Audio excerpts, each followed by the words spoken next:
At 2:28 in the morning, Nancy Guthrie's heart monitor sent its last signal. Not because her heart stopped. Because she was no longer in her home. And nobody, not her family, not federal investigators, not $1 million reward, has been able to explain what happened in the 8 minutes that followed. Nancy Guthrie was 84 years old and lived alone in the Catalina foothills, a tucked-away neighborhood in Tucson where not much happens after dark. She had a pacemaker, and like many modern cardiac devices, it stayed connected to her phone via Bluetooth. A small, invisible thread between her heart and her home. That night, her phone never moved. It stayed right where it was, inside the house. The signal vanished anyway. 8 minutes later, at 2:36 a.m., a vehicle rolled past a residential security camera a few miles away. Slowly. No reason to look twice. But when investigators mapped the distance between Nancy's home and that camera, the math landed in a way that was hard to shake. A normal drive between those 2 points takes about 6 minutes. Factor in whatever happened before the car was even moving, and the window fits almost perfectly. 8 minutes. That's the gap nobody has been able to explain. Elias and Danielle Stratagulis weren't looking for anything suspicious. They just had a security camera facing the street outside their home on Camino Royale, a residential road that cuts through the neighborhood, away from the main intersections. Between midnight and 6 that morning, their camera picked up 12 vehicles. In a quiet neighborhood, at those hours, that's not unusual. But one of those cars passed at exactly 2:36 a.m. When news about Nancy's disappearance started spreading, the Stratagulis family did what a lot of people do. They went back and checked their own footage. And there it was. Nobody had asked them for it. Their property sat just outside the search radius investigators had drawn in the early days. If the family hadn't checked on their own, that footage might have sat on a hard drive and meant nothing. They reached out to reporters. And suddenly, it meant everything. Once the footage went public, people started studying it. Pat Broen, a man who spent decades running investigations in New York, looked at the shape of the vehicle. The roofline. The rear window angle. The headlight profile. His read. A Kia Soul. It's not a flashy car. It's not the kind of vehicle that turns heads. Compact, boxy, common. Exactly the kind of thing you'd see parked on any residential street in America without giving it a second thought. At 2 in the morning, driving through a sleeping neighborhood? Nobody looks twice at a Kia Soul. That might be exactly the point. From Camino Royale, a driver has options. A lot of them. Former Nassau County Lieutenant Michael Gould looked at the road network around the area and laid it out simply. Within a few minutes of driving from that stretch of road, you can head into downtown Tucson, push north toward Oro Valley, or disappear east into open desert where the city just ends. Gould also made a point that stuck with a lot of people following the case. In missing persons investigations, critical evidence tends to surface close to home. Not across the state. Not in another city. Usually within a few miles of where the person was last seen. That puts the Stratagulis camera, and everything near it, right in the zone investigators watch most carefully. When analysts went back through the doorbell footage from Nancy's property, something small caught their attention. Something narrow was sticking out of a jacket pocket on the person approaching her front door. Tracy Walder, a former FBI agent and CIA officer, talked about this detail during a podcast. Her read was that the shape looked like an antenna. The kind attached to a handheld radio. Why does that matter? Because cell phones leave a trail. Every tower they ping, every signal they send, it gets logged. Radios don't work that way. Two people with matching frequencies can talk to each other and leave absolutely no record behind.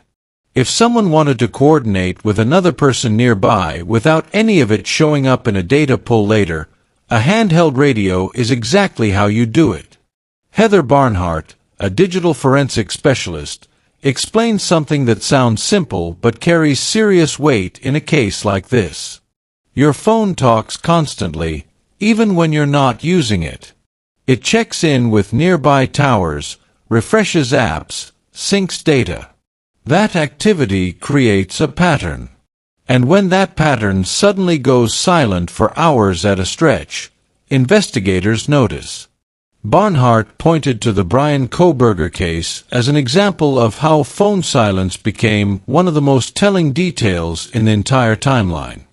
It wasn't what the phone was doing. It was the hours when it did absolutely nothing.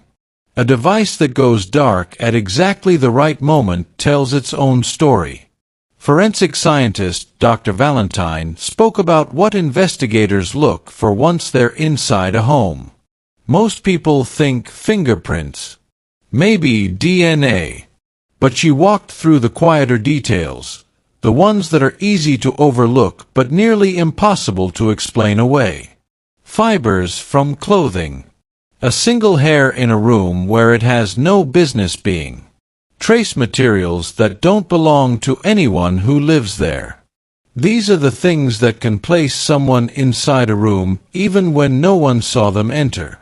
And in the first days after Nancy disappeared, collecting that evidence carefully was one of the most critical things happening inside that house. John Miller made a point that people closely following the case took note of. The pace of an investigation tells you something. When detectives are making public appeals, organizing search teams, holding press conferences, the situation is still open. Still uncertain. When things go quiet and the cameras leave, it doesn't mean the case went cold.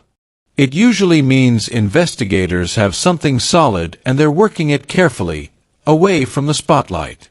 Former FBI agent Johnny Grusing offered a detail about the night itself that shifted how a lot of people thought about those early moments. He suggested that whoever came to Nancy's door likely spoke with her first. That there was probably some kind of exchange before anything else happened. If she recognized the person, or believed she did, she may have opened that door without a second thought.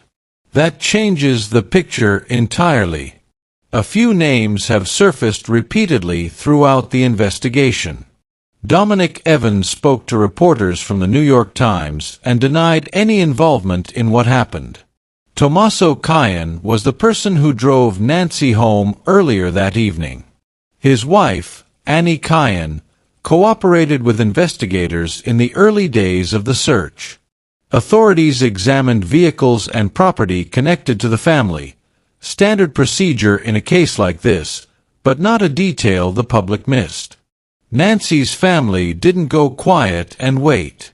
Savannah Guthrie posted direct, emotional appeals online asking anyone with information to step forward. The reward for tips climbed to $1 million.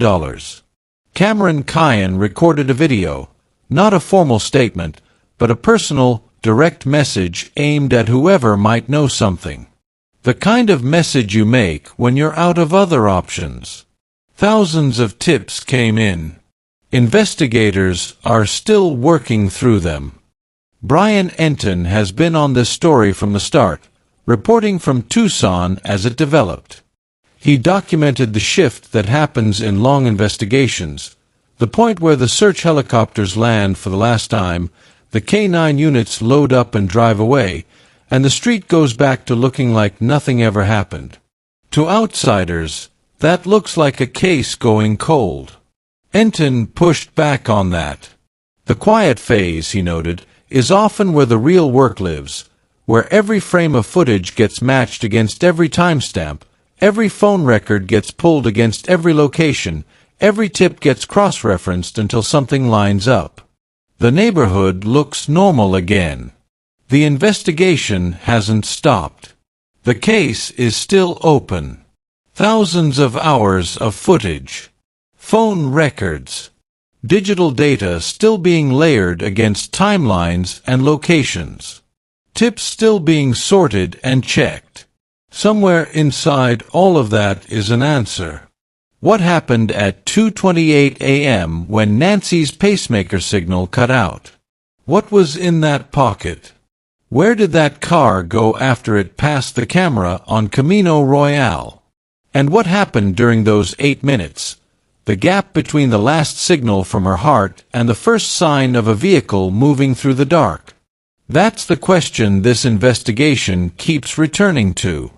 That's the question that still has no answer.